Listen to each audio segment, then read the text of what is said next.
اور اس کی راہ میں کوشش کرو اس امید پر کہ تم فلاح پاؤ. اللہ اکبر. جتنے اسلامی بھائی السلام علیکم ورحمۃ اللہ وبرکاتہ. دوستو، کامیابی کے کیا اصول ہے، کامیاب کیسے ہوتے ہیں، سنیں آپ کو پتہ چل جائے گا. جی ہاں، وسیلہ اللہ پاک کے حضور وسیلہ پیش کرنا، یوں عرض کرنا، اے اللہ پاک اپنے فلاں بندے کی برکت سے، انبیاء کرام کی برکت سے، اولیاء کرام علیہ الرحمن کی برکت سے، اس وسیلے کی برکت سے اللہ سے جب دعا کرتے ہیں تو اللہ کامیابی عطا فرماتا ہے، دعا قبول فرماتا ہے. اور یہ وسیلے کا ہمیں خوبصورت حکم جو ہے، خوبصورت جو بات سمجھ آ رہی ہے، وہ قرآن مجید کی آیت سنیے. اللہ فرماتا ہے یا ایھا الذین آمنوا اتقوا اللہ وابتغوا الیہ الوسیلہ وجاہدوا فی سبیلہ لعلکم تفلحون. اللہ فرماتا ہے قرآن میں، آسان ترجمہ قرآن کنز العرفان، اے ایمان والو اللہ سے ڈرو اور اس کی طرف وسیلہ ڈھونڈو اور اس کی راہ میں کوشش کرو اس امید پر کہ تم فلاح پاؤ. اللہ اکبر. جتنے اسلامی بھائی یہاں موجود ہیں جو مجھے اس وقت سوشل میڈیا پہ لائیو سن رہے ہیں اور جو بعد میں سنیں گے، everybody want to be a successful. ہر بندہ چاہتا ہے کہ میں کامیاب ہو جاؤں. اللہ اکبر. قرآن نے اس آیت کے ذریعے کامیابی کے 3 اصول بیان کر دیے. یہ کر لو تو کامیاب ہو جاؤ گے. پہلا کیا ہے؟ اتقوا اللہ، یعنی تقوی اختیار کرو. اے ایمان والو تقوی اختیار کرو. تقوی کیا ہے؟ کہ ہم اللہ سے ڈریں، اللہ کی نافرمانی والا کام نہ کریں. اب ذرا غور کریں، اب ہم نے کرنا کیا ہے؟ زندگی کے ہر کام میں پہلا اصول یہ رکھنا ہے کہ یہ کام تو کروں گا مگر اس میں اللہ کی نافرمانی نہیں کروں گا. مثلا اگر ہم نے آپ کو کوئی کاروبار شروع کرنا ہے، کاروبار شروع کرتے وقت نارملی لوگ کیا کرتے ہیں؟ اس کاروبار کے سلیکٹڈ لوگوں سے مشورہ کرتے ہیں کہ بھائی کپڑے کا کام کر رہا ہوں، بتائیں یہ کام ٹھیک ہے. دودھ کا کاروبار کر رہا ہوں، یہ کام ٹھیک ہے. ریئل اسٹیٹ کر رہا ہوں، آپ بتائیں کہاں پراپرٹی لوں. مشورہ کرتے ہیں، بالکل کرنا چاہیے. مگر اس تمام کاروبار شروع کرنے سے پہلے کسی عالم دین سے مشورہ کیا؟ یہ جائز ہے کہ نہیں؟ یہ حلال ہے کہ نہیں؟ کہیں میری روزی میں کوئی حرام تو نہیں آ جائے گا؟ اتقوا اللہ. اگر کاروبار میں کامیابی چاہیے، اگر آپ کو اس میں عروج چاہیے تو پہلے تقوی اس کاروبار میں شامل کریں. پہلا اصول یہ طے کر لیں. اگر 2-4 پارٹنر مل کر کاروبار کر رہے ہیں، لوگ پارٹنرشپ کا اصول لکھتے ہیں، بھائی کیا کیا ہوگا، کس کی کتنی انویسٹمنٹ ہوگی، کون کتنا پروفٹ لے گا. رک جائیے. پہلا اصول یہ لکھ لیں کہ ہم نے جو کمانا ہے حلال کمانا ہے، حرام نہیں کمانا. جتنا بڑا پروفٹ آ جائے سامنے، ہم نے حرام نہیں کمانا. سمجھ لو کامیابی کا پہلا اصول پورا ہو گیا. پہلی سیڑھی چڑھ لی آپ نے. مثال کے طور پہ آپ نے کہیں شادی کرنی ہے، کسی بچے کی شادی کرنی ہے، تقوی اختیار کریں. دیکھیں کوئی حرام کام تو نہیں ہو رہا. شادی کے اندر کتنے ڈھول تماشے اور نہ جانے کتنے حرام کام کرتے ہیں، وہیں سمجھ لو کام خراب ہو گیا. ابھی تو خاندان شروع ہو رہا ہے اور شروع میں ہی اللہ کو ناراض کر دیا. تقوی اختیار کریں کہ حرام نہیں کروں گا. اللہ اکبر. اسی طرح کاروبار میں سودی لین دین سے بچوں گا، جھوٹ نہیں بولوں گا، دھوکہ نہیں دوں گا. اسی طرح اگر آپ غور کرتے چلے جائیں تو اپنے ہر کام سے پہلے قرآن نے کیا کہا؟ اے ایمان والو تقوی اختیار کرو.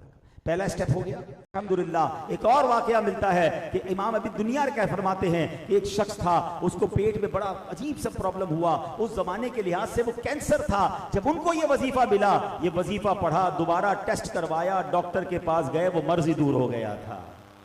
تو نبی پاک کا وسیلہ، اللہ اکبر. اور سبحان اللہ، اپنے اعمال کا وسیلہ بھی پیش کر سکتے ہیں، کیونکہ اللہ کی بارگاہ میں ہم جو نیکی کریں اللہ والوں کا بھی وسیلہ پیش کریں. اور آپ نے مثال کے طور پہ نماز پڑھی یا درود پاک پڑھے، تلاوت کی. اب اللہ سے عرض کرے مولا جو تلاوت پڑھی ہے اس کے وسیلے سے مولا گناہ معاف کر دے. اے اللہ جو نوافل پڑھے ہیں اس کی برکت سے میرے مولا میری مشکل آسان فرما دے. وہ بڑا کریم ہے، وہ کرم فرماتا ہے. خود نبی پاک علیہ الصلوۃ والسلام نے ایک اور حدیث پاک، اور یہ بخاری کی حدیث ہے، حدیث کا خلاصہ سنا دیتا ہوں کہ 3 دوست غار میں چلے گئے، غار بند ہو گیا، وہ گھبرا گئے کہ اب باہر کیسے نکلیں گے. سوچا اللہ کی بارگاہ میں اپنے کسی نیک عمل کا وسیلہ پیش کرتے ہیں. ایک نے اپنے والدین کے ساتھ اچھا سلوک کیا تھا، اللہ کی بارگاہ میں وسیلہ پیش کیا، اللہ نے وہ پتھر اس کی قدرت سے تھوڑا سا ہٹ گیا. دوسرے نے ایک گناہ سے بچنے کی ایک اچھی کوشش کی تھی، اللہ کی بارگاہ میں اس اکیلے میں رہ کر گناہ سے بچنے کا وسیلہ پیش کیا، اللہ نے پتھر اور ہٹا دیا. تیسرے نے ایمانداری کی تھی، مزدور کی مزدوری پوری ادا کی.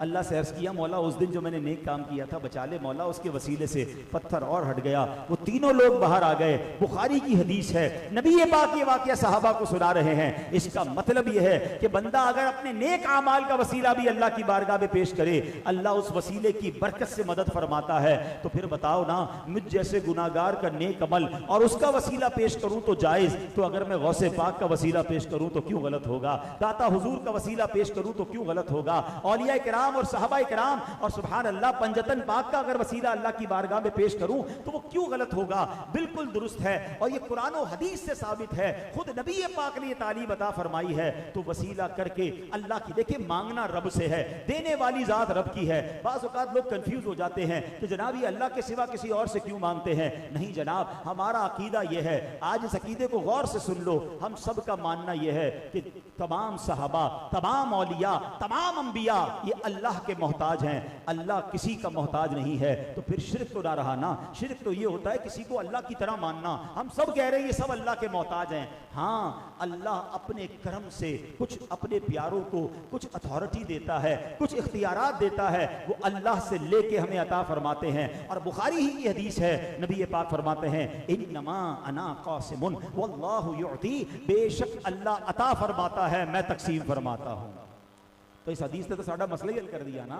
اسی بھی تو یہ کہتے ہیں کہ پیارے آقا اللہ سے لے کر ہمیں دیتے ہیں, اللہ جسے چاہے یہ اختیار دے. تمہیں پرابلم کیا ہے؟ میں دنیا کی مثال کے ذریعے سمجھا دیتا ہوں. دنیا میں کوئی مالدار آدمی ہو, کوئی اربوں پتی, کوئی بڑا بلڈر ہو, وہ اپنے چند ملازمین کو, اپنے مینیجر کو اتھارٹی دے دیتا ہے, پاور آف اٹارنی دے دیتا ہے کہ میری طرف سے تم ٹرانسفر کر دینا, میری طرف سے تم تقسیم کر دینا. تو کوئی یہ نہیں کہتا یہ مالک ہے. لوگ کہتے ہیں کہ یہ مالک کا خاص بندہ ہے, مالک نے اس کو اختیار دیا ہے, اس کا مال ہے, تقسیم یہ کر رہا ہے.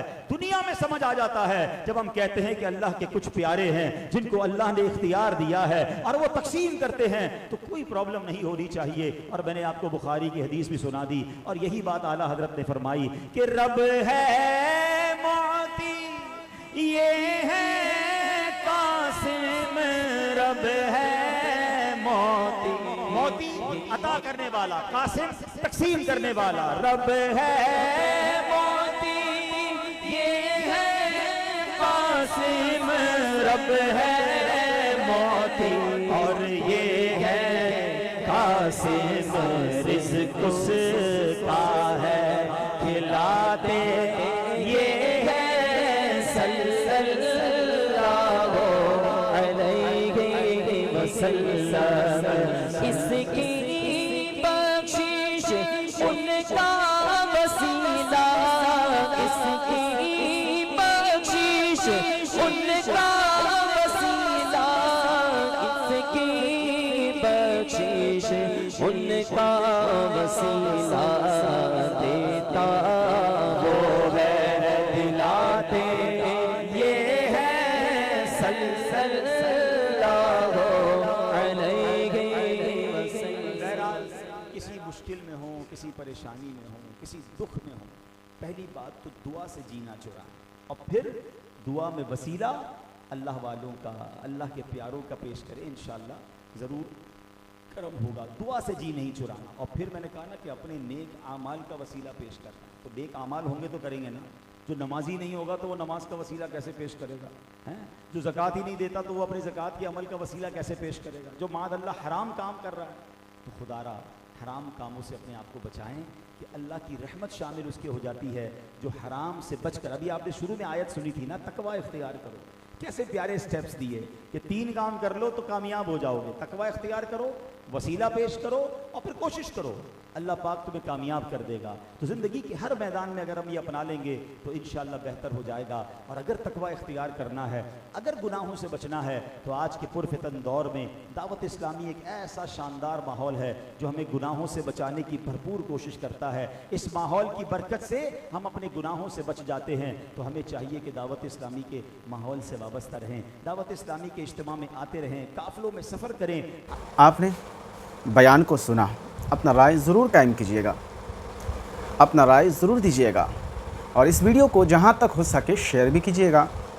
اور مزید اس طرح کے ویڈیو پانے کے لیے چینل کو سبسکرائب کر کے ہمارے ساتھ جڑے رہیے. سو ملتے ہیں کسی اور ویڈیو میں, تب تک اپنا خیال رکھیں. خدا حافظ، السلام علیکم ورحمۃ اللہ۔